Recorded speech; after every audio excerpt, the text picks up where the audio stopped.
I used to believe that 2 decades of marriage meant something unbreakable. Then my wife decided that her ex-boyfriend's birthday was more important than our anniversary dinner. She disappeared all night and came home at sunrise, barefoot, crying. What she admitted next shattered everything I thought I knew about love, loyalty, and the stranger who'd been watching us from the dark. My name's Roland Hayes. I'm 45 years old and have worked as the head mechanic at Midwestern Manufacturing for the past 12 years. It's honest work, the kind that leaves grease on your hands but pride in your heart. My wife, Tessa, is a supervisor at First National Bank. We have 2 kids, Devin, 17, who thinks he's got life figured out, and Kay, 15, who somehow understands more than both of us combined. 20 years of marriage. 2 decades spent building a life, raising children, paying off a mortgage, sharing everything. I thought we were solid. I was wrong. The trouble began on a Tuesday in March. I'd planned something special for our anniversary weekend. A dinner at that fancy steakhouse, maybe even a short getaway if money allowed. Overtime had been cut at the factory, so cash was tight. That's when Tessa dropped the bomb. She stood in the kitchen, still in her bank uniform, eyes darting everywhere but at me. "Roland," she said, using that tone I'd learned to fear. "I need to tell you something about Saturday. Our anniversary." I set my coffee down and waited. After 20 years together, you learn to hear a storm coming in your partner's voice. "Dwight's having a birthday party," she continued. "His sister's putting it together. Just some old college friends. Dwight Mason, her ex before me. The guy who'd blown his chance and spent 20 years acting like he was God's gift whenever we ran into him. On our anniversary?" I asked, keeping my tone even. Tessa nodded, guilt flashing across her face. "I know it's bad timing, but I already told his sister I'd be there. It'd be rude to cancel. Rude to skip another man's party on the day we were supposed to celebrate our marriage." I let that sink in. I'd been working double shifts to make the night special, and she was worried about being polite to her ex's family. "What about our dinner?" I asked. "Can't we go another night?" "This is important, Roland," she said softly. "Those people were a big part of my life once." Once. Past tense, but apparently not far enough in the past. I wanted to argue, to remind her that married people don't ditch their spouses on anniversaries for ex-boyfriends. But after 20 years, you learn when to pick your battles. "Fine," I said, the word tasting like sawdust. "Go to the party." The relief that crossed her face should have been my first warning. A wife shouldn't look that relieved about disappointing her husband. That night, lying beside her, I couldn't shake the feeling that something had shifted. 20 years together, and she was choosing someone else's celebration over ours. I should have listened to my gut. The next morning, Saturday, crawled by like torture. I watched Tessa get ready for Dwight's party with a care she hadn't shown in months. That green dress, the one that reminded me why I fell for her in the first place. She spent an hour on makeup, half an hour on her hair. "You look beautiful," I told her at the door. She smiled, but it didn't reach her eyes. "Don't wait up. These things run late." Those were her last words before everything changed. I tried to keep myself busy, watched a game with Devin, helped Kay with her homework, fixed a leaky faucet. But as the hours crawled past, that uneasy feeling grew worse. By midnight, I was pacing. By 2 a.m., I was checking my phone every 5 minutes. No texts, no calls. Devin noticed. "Is Mom okay?" he asked. "She's fine," I lied. "Just catching up with old friends." Dawn came gray and cold. I'd given up on sleep, nursing my 3rd coffee, when I heard a car door slam. My heart jumped. Finally, she was home. But when I looked outside, it wasn't our Honda. It was some old Ford the first didn't recognize. The front door opened, and my world tilted. Tessa stood there, wrecked. Makeup smeared, her green dress wrinkled and stained, barefoot, one broken heel in hand. But it was her eyes that hit hardest, red, swollen, terrified. "Roland," she whispered. Then she collapsed into me. I held her while she sobbed, breathing in the scent of alcohol, cigarettes, and something else. Her whole body trembled. "What happened?" I asked. She just cried harder. The kids came down the stairs. Devin's face went hard, my boy forced to grow up too soon. Kay stood frozen, tears in her eyes. "Mom," she whispered. I looked over Tessa's shoulder. "Take your brother upstairs," I said. "Your mother's not feeling well." Devin started to argue, but one look from me stopped him. They went upstairs, whispering. Tessa pulled back and looked at me, eyes hollow. I need to tell you something, she said. Something happened last night. My blood ran cold. In 20 years, I'd never seen her like this. Did he hurt you? I asked. She shook her head fast. No, not like that.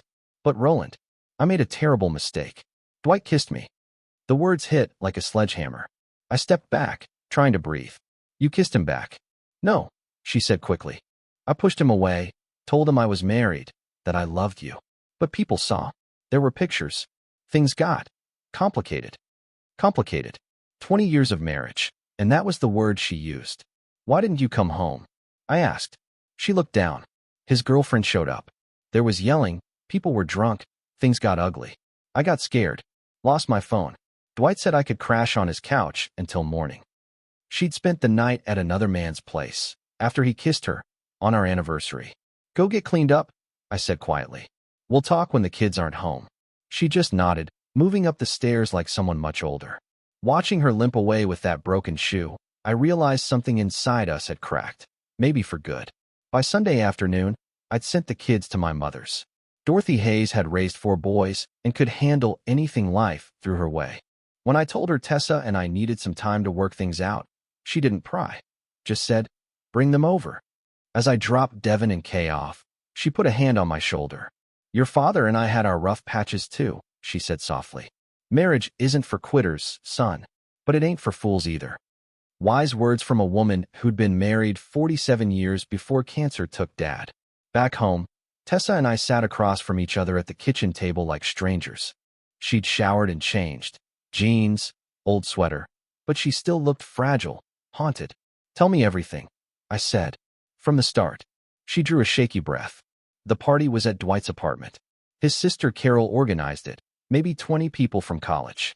I thought it'd be harmless, just catching up. But it wasn't. She shook her head slowly. Dwight pulled me aside around 10. Said he'd been thinking about me, about what we used to have. I told him I was happy, that I loved my husband. But he kept pushing, said he could see the unhappiness in my eyes. My fists clenched under the table. And then, I asked. He kissed me, right there in the hallway where anyone could see. I shoved him away, told him he was drunk and out of line. But people had their phones out, Roland. They were recording. The thought of my wife's humiliation plastered across social media made my stomach twist. What happened next? His girlfriend, Sarah, showed up. Someone must have sent her one of those videos, because she came in screaming, throwing things, calling me names I won't repeat. It turned into chaos. I studied Tessa's face, searching for cracks, signs she was hiding something. 20 years of marriage trains you to read between the lines. You could have called me, I said. You could have left. My phone was smashed when Sarah threw it against the wall, she whispered. And I was embarrassed. I didn't want you dragged into that disaster. I didn't want you to see me like that. So you stayed at his place? She nodded, tears gathering again. Carol offered me her guest room. The roads were awful from the rain. It just seemed like the sensible thing. Sensible? I snapped. Abandoning your husband on your anniversary was sensible? Just then my phone buzzed. A text from an unknown number. Check Facebook. Your wife's famous now. I showed Tessa the screen. Her face went pale. Roland, please don't look. It's not what it seems. But I was already scrolling. It didn't take long. There she was, my wife, in that green dress, Dwight's lips pressed against hers. The caption read, "Some people never learn. Happy birthday, Dwight." The comments were worse. Strangers laughing about cheating wives and clueless husbands. My stomach turned as I scrolled. Jesus, Tessa, I muttered. This is everywhere. She broke down, sobbing so hard her shoulders shook. I didn't know they were filming. I swear, Roland, I didn't kiss him back. I watched the video again and again. She was telling the truth. She had pushed him away. But it didn't matter. The damage was already done. Our private life had become public spectacle. Who sent me this?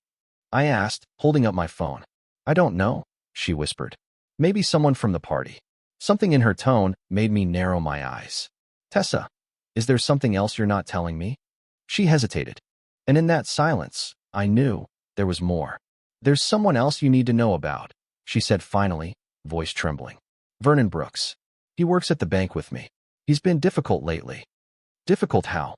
She wrapped her arms around herself. He's obsessed with me, Roland. Leaves notes on my desk, Shows up wherever I go. I tried reporting him to HR, but he's the nephew of one of the board members. My pulse quickened.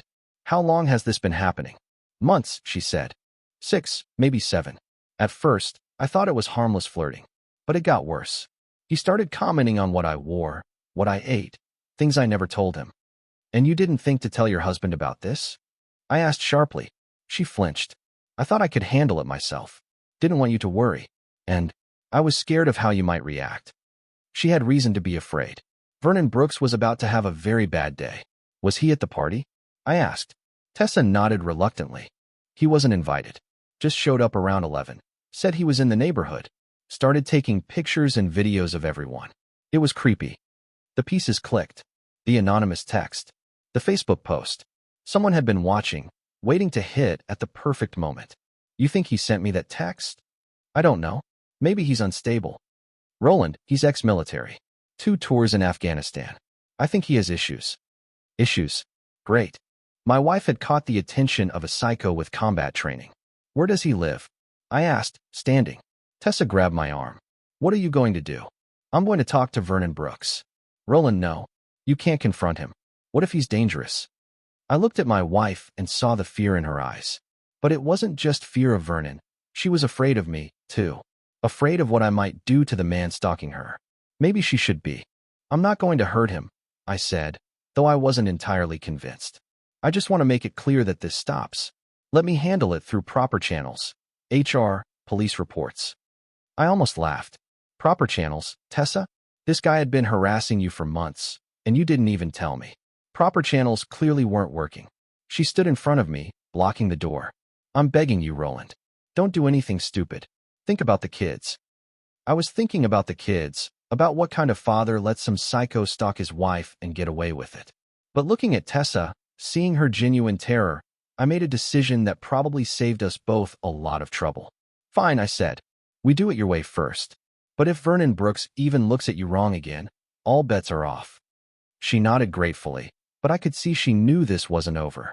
Vernon had made it personal when he messed with my family, and men like me don't forget. The next morning, I called my buddy Floyd Jenkins at the police station. We grew up together, played high school football, and I trusted him more than any official channel. Floyd, I need a favor, I said. What's up, Roland? Got a stalker situation. Tessa's being harassed by a guy named Vernon Brooks at First National. Months of harassment. Floyd got serious. Do you have evidence? Texts, social media posts, workplace harassment? Yes. Bring it to me. I'll handle it unofficially. An hour later, I was sitting in Floyd's unmarked car in the bank parking lot. He'd changed into plain clothes. There's Vernon, I said, pointing to a thin man stepping out of an old Honda. Floyd observed him with binoculars. Doesn't look like much, but the dangerous ones rarely do. You want me to talk to him? Yeah, but I want to be there. Floyd shook his head. Bad idea. You're emotionally involved. Let me handle this. I watched my friend approach Vernon. Even from a distance, Vernon's posture changed, hunched shoulders, darting eyes, like a trapped animal. The conversation lasted 5 minutes. When Floyd returned, he frowned. That boy ain't right. Kept talking about protecting Tessa from you, saying she deserves better and that you don't appreciate her. I gripped the steering wheel. What did you tell him? I told him if he contacts your family again, I'll arrest him for harassment. Mentioned a few veterans who don't take kindly to men threatening their loved ones. Think it'll work. For normal people, yes. But Vernon Brooks isn't normal. He's always in combat mode, like everyone else is invisible. That afternoon, I went to the bank and waited for Tessa after work. Roland, she said, surprised. What are you doing here? Are you transferring me to a different branch? I already spoke with the regional manager. You start at West Side Monday. Her eyes widened. You can't just make career decisions for me. I'm not making career decisions. I'm making safety decisions. Vernon works here, so you won't. Simple. She started to argue, but my looks silenced her. This wasn't negotiable. The West Side branch is a promotion anyway. Better pay, better hours. You never applied before because it's farther from home. How exactly did you convince them to transfer me? She asked. I just looked at her, remembering the scared, broken woman who came home in tears 2 days ago. I told him the truth. Explained that my wife was being harassed by a coworker and management wasn't doing anything. mentioned that Floyd Jenkins might take an interest in their employee policies. For the first time since Saturday night, Tessa smiled. Not a big smile, but genuine. "You really think this will fix it?" she asked. "No," I said honestly. "But it buys us time to figure out our next step." 3 days later, Vernon Brooks proved that Floyd's warning hadn't been enough. I was under the hood of a Chevy at the shop when my phone rang. Tessa's name appeared, but when I answered, all I heard was heavy breathing and faint crying. "Tessa? Roland," she whispered, voice trembling. "He's here." My blood froze. "Where are you?" "At home. I just came back from the grocery store." Vernon's sitting on our front porch, staring at the house. I was already grabbing my keys. "Did you call Floyd?" "He'll be here in 10 minutes. "But Roland, I'm scared. Vernon looks different." "Lock all the doors, close the blinds, and stay away from the windows," I said, running to my truck. The drive home was the longest 5 minutes of my life. When I turned onto our street, I saw Floyd's patrol car and an ambulance. My heart nearly stopped. I found Floyd standing in the front yard, speaking into his radio. "Is she okay?" I asked. "Tessa's fine, but we have a problem." He pointed to the porch, where Vernon sat in handcuffs, blood trickling from a cut on his forehead. "What happened?" "From what I can tell, he was on your porch when Tessa got home. She locked herself in and called us. By the time I got here, he was banging on the door with a rock, screaming that you didn't deserve her. When we tried to detain him, he resisted. Took 3 of us to get him down. The paramedics checking his head now. Up close, I could see that wild look I told you about. This isn't obsession anymore. It's a full-blown psychotic break." "Is he going away?" "Criminal trespass, property destruction, resisting arrest. The judge will likely order a psychiatric evaluation. He won't be bothering your family for a while." That should have been the end. Vernon locked up. Tessa safe. Family protected. But as they loaded him into the ambulance, he looked straight at me through the rear window. Even with blood on his face and handcuffs on, Vernon Brooks smiled. I knew then, this wasn't over. The next morning, I went to pick up Devin and Kay from my mother's. Dorothy Hayes was waiting on her front porch, wearing the look I remembered from my childhood, the one that meant something important was about to be said. "The kids are still sleeping," she said. "Thought we should talk first." We sat in her kitchen, the same one where she raised 4 boys and buried her husband. The smell of coffee and bacon reminded me of simpler Saturday mornings. "Your father faced something like this once," she said without preamble. I looked up. "What do you mean?" "Before you were born, a man took an unhealthy interest in me. Followed me to the grocery store, left flowers on the car. Your father handled it quietly, but he handled it." "What did he do?" Dorothy smiled, steel in her eyes. "Let's just say he relocated to another state. Real sudden. Your father had a way of making his point without raising his voice." "Times were different then," I said. "Men were different," she corrected. "Had more backbone. Didn't wait for others to solve their problems."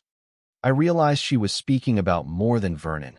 She was talking about Tessa, about our marriage problems I'd been avoiding. "You think I'm handling this wrong?" I asked.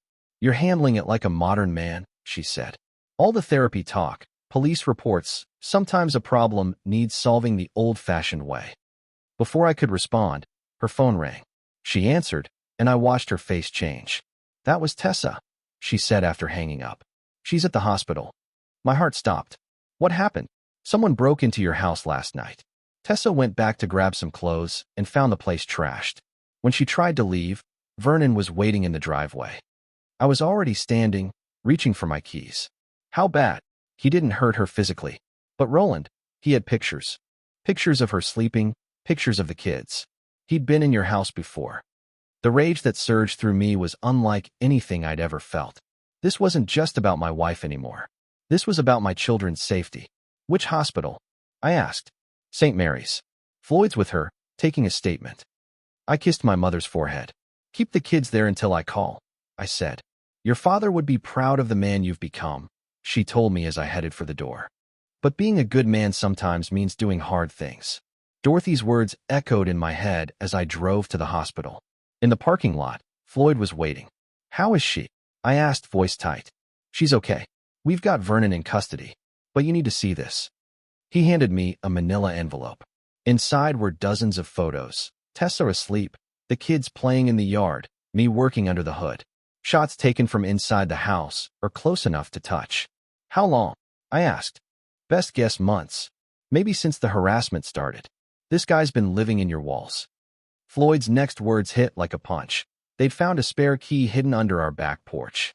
I thought of all the nights I'd slept while Vernon Brooks crept through my house, watching my family. The violation felt complete. What's his bail? I asked. 50,000. His family posted it an hour ago. He's out with conditions. Stay 500 feet away, no contact. But restraining orders are paper. They don't stop bullets.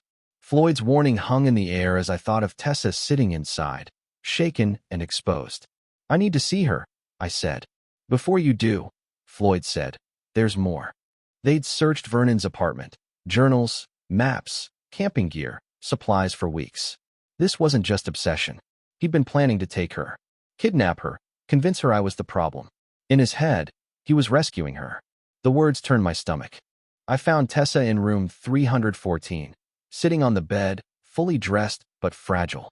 When she saw me, she broke down. I'm sorry, she said. I know you told me not to go back, but I needed clothes for work and thought it'd be safe in daylight.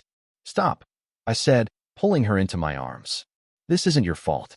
We held each other a long time. For the first time since the nightmare began, I felt like we were together, fighting it. She was whispering about his plans. Floyd had told me. That's not going to happen. Tessa looked up. What are you thinking, Roland? She asked. After 20 years, she could read me like a book. What would my father have done? I said. Your father lived in a different time, she replied. Maybe, but some things don't change. A man protects his family. Promise me you won't do anything stupid, she begged, gripping my hands. I looked into the eyes that had watched me grow into a husband and father. I promise I won't do anything stupid, I told her. It was true. What I was planning wasn't reckless. It was necessary. That afternoon, after dropping Tessa with her sister, I drove to the address Floyd had given me, Vernon's family home, where he was staying after his release. It was the kind of nice house in a quiet neighborhood that made the whole thing feel unreal. White picket fence, well-kept lawn. Vernon answered the door himself. Up close he looked smaller than I'd expected. Pale, thin, eyes jittery, but madness lurked behind them. Mr. Hayes, he said oddly calm. I wondered when you'd show. We need to talk about Tessa. She's wasted on you. A woman like her deserves someone who appreciates her. He stepped back as I closed the door behind me. Sit down, Vernon. He sank onto a worn couch, equal parts defiant and scared. Here's how this goes, I said. You pack your things and leave tonight. Go somewhere far away and start over. He laughed, forced. I pulled out my phone and showed him the photo Floyd had sent, his wall plastered with pictures of my wife. If you don't go, I said, these photos go to every social platform, every local news outlet, every employer within 50 miles, with your name, address, and criminal record. His face drained of color. You can't do that, he said. I can, I replied. And I will. But that's just the start, I told him. After I ruin your reputation, I'll make sure every veterans group, every man who served with you, knows exactly what kind of person you are. I bent down until we were eye to eye. How do you think your army buddies would feel about a soldier who stalks innocent women and terrorizes children? Vernon's hands trembled. Whatever inner demons he was battling, I was making them worse. She doesn't love you anymore, he said desperately. I've seen how she looks at you. The marriage is over. Maybe, I replied. But that's between me and her. You don't get a say. I straightened and headed for the door.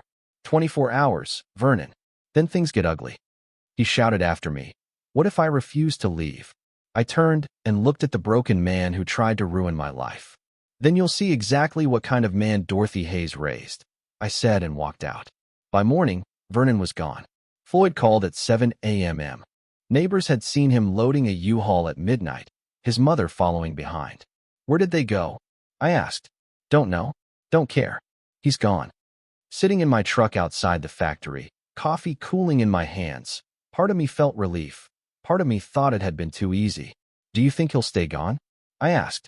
Hard to say, but he has family in Oregon. Uncle runs a logging operation. Might be starting over. Starting over, I muttered. Like 20 years of terrorizing my family could vanish with a change of address. I brought my family home, telling them, change the locks first. Maybe add a security system. Good advice. After work, I spent 3 hours replacing locks and installing motion sensors. When Tessa and the kids arrived, the house felt like a fortress. Is all this really necessary? She asked, looking at the new security. For now, yes. That night, in our own bed for the first time in a week, Tessa spoke softly. We need to talk about us. I knew our marriage was fragile long before Vernon, before the party. So what do we do? I asked. I want real counseling, she said. Not just talking to Pastor Williams. Okay, I said. And Roland, I need you to know, nothing happened with Dwight beyond the kiss. But you were right to be upset about the emotions involved. I felt things I shouldn't have. The honesty stung, but felt refreshing. What? I asked. Somewhere along the way, we stopped being husband and wife. We became roommates going through the motions. She was right.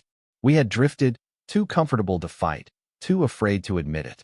Think counseling can fix that? I asked. I don't know, but we owe it to 20 years and our kids to try. I turned toward her in the dim hallway light. No more secrets, I said. No more hiding feelings, she agreed. 3 months later, Vernon Brooks sent a postcard from Oregon. No words, just Mount Hood, but the return address said it all. 1,500 miles away, working for his uncle's logging company. Marriage counseling proved harder than facing Vernon.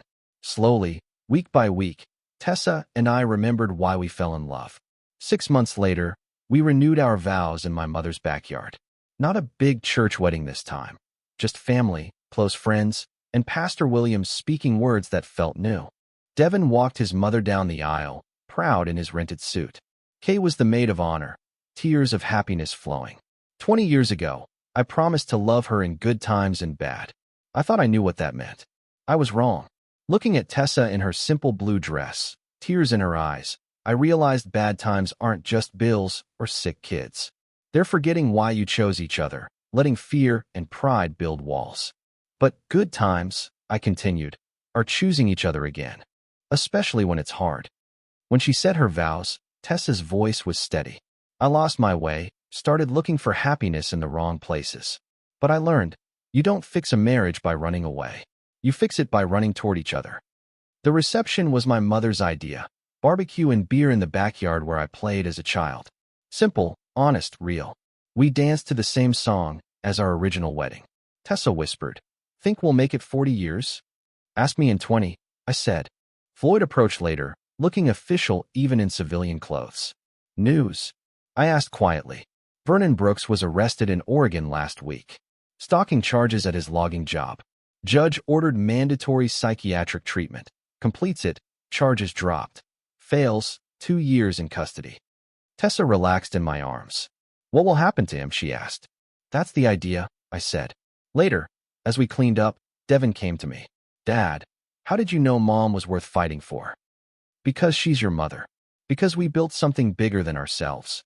And because the best things in life are the ones you fight to keep. Devin nodded.